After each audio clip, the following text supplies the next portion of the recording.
আসসালামু আলাইকুম।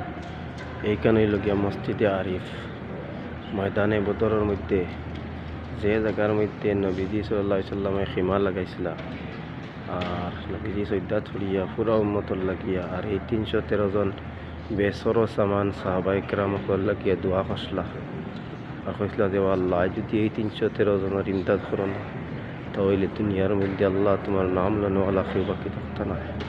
আল্লাহ তাআলা এই দুয়ারে কবুল করিয়া মুসলমান অকলরে সাহাবায়ে কেরামরে সহায় করবার লাগিয়া 5000 ফরিস্তা হাবলি বান্দিয়া আল্লাহ পাক পরওয়ারদিগারে আলম ইনসানর সকলে ইমদাদর লাগি ফাটাইছিলা।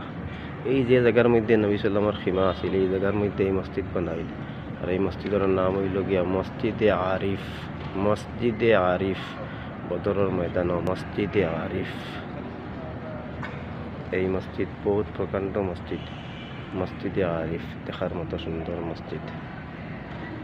এই জায়গা হইল আল্লাহর খাস রহমতওয়ালা জায়গা, যে জায়গার মধ্যে নবী সাল্লামের দুয়ারে আল্লাহ কবুল করিয়া বিখামসাতি আলাফিম মিনাল মালাইকাতি মুসাউমিন 5000 ফেরেশতা হল ফাবুড়ি বান্দিয়া নিশানওয়ালা আল্লাহ পাক পরবর্তীকারে আলমে নাজিল খসলা।